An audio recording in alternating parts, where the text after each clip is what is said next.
Since I have a big video currently in the works, and have no sense of self-control even though I told you guys I wanted to take a break from video editing. So to hold you guys over, I decided to compile a few things on the internet that I find either weird, interesting, or cool. Let's call it, weird, cool things I like.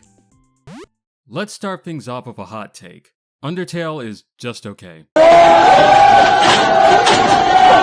To explain myself, I generally enjoyed my playtime with Undertale when I booted it up for the first time last year. The characters and world building is good, the music is amazing, and the neutral pacifist genocide routes gives a lot of opportunities for players to tackle the game in its own unique way. But despite all that, I just came out of the game feeling very average. Maybe because it took me 7 to 8 years to get to the game, and watching so many Fury videos in general experiencing the internet hyped probably just dampened my expectations. Meanwhile, Deltarune is just an improvement on Undertale in almost every single way, though we are only able to play 2 chapters, so that statement might not hold up later down the line. Mechanics feel more fleshed out, the story is more engaging in my opinion, and it also has Rouse, which makes it an automatic 10 out of 10.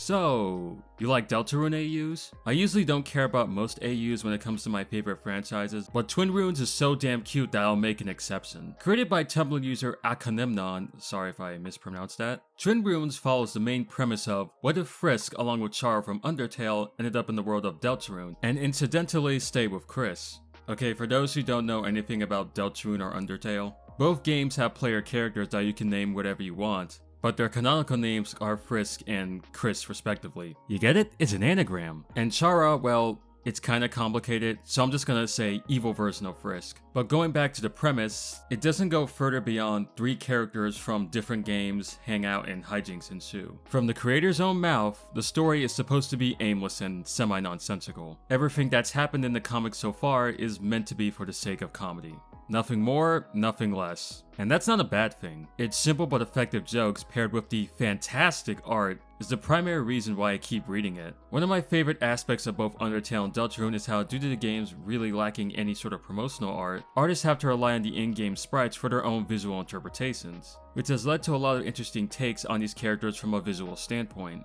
Something that it also shares with the series that inspired it, the Mother games. The intentional choice of giving Chris braces and having an in-universe reason within the comic for why he has them is just too perfect. Really compliments the design. Twin Runes is by no means the most involved AU I've ever seen, but it is simple and to the point, and I think that's its greatest strength. Also, at the time of recording this, it doesn't have too many chapters, so it's an easy read. I highly recommend it. Over the past few years, the internet has seen the steady rise of the analog horror/ARG genre. Characterized by VHS filters replicating analog media, cryptic storytelling with blink and you'll miss it messages, and just a general sense of uneasiness.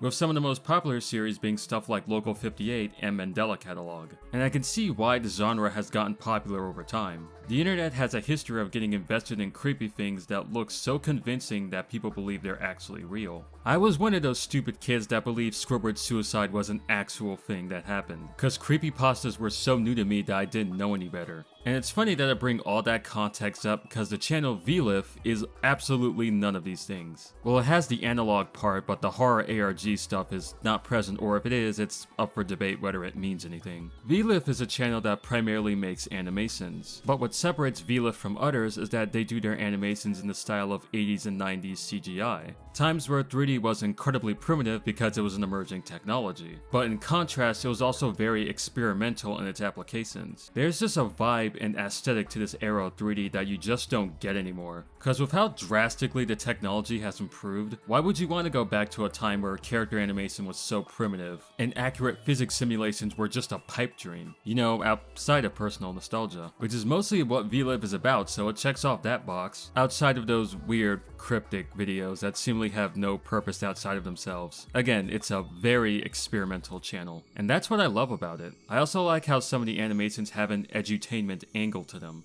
Really reminding me of VeggieTales, which I watched a lot as a kid. One of said videos you've probably already seen since it went semi-viral and had 700k views. The video titled What's Wrong With Your Head, which goes from adorable to off-putting to strangely sexual. and I love every single moment of it. Also, to quickly wrap things up, I love how VLIF has a GeoCities inspired website called NeoCities, which really nails all the late 90s, early 2000s internet aesthetics. Though a bit of a missed opportunity to not have videos appear in their own pop-out player. Just saying.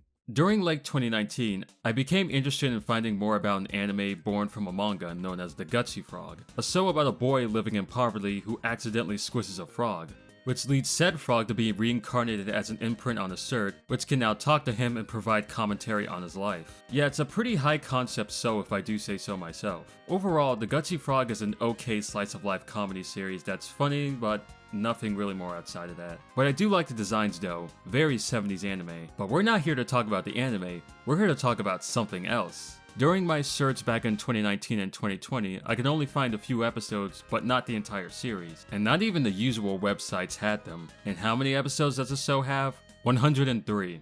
And most places had like at best 10 to 15 episodes. So I ended up giving up on the search until returning to it earlier this year, when I started seeing high quality clips of the show being uploaded to Sakugaboru. Wondering where did they get any of these clips outside of the obvious answer being torrenting? My digging led to me finding out that, at least in America, the Gutsy Frog was on Pluto TV, a free streaming service that's ad supported.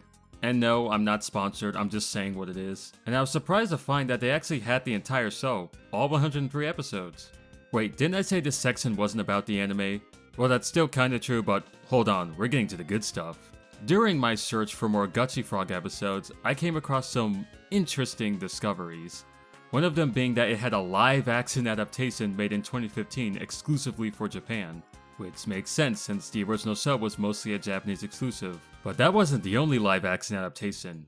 No, there was meant to be another one. In 2013, it was announced that a live-action remake of the Gutsy Frog was being made for American audiences, which would have starred Frankie Jonas, the brother of this Jonas brother, and I'm actually surprised they're still semi-relevant, and Mr. Barton, who's from these shows and movies I had never heard of. And did I say live-action?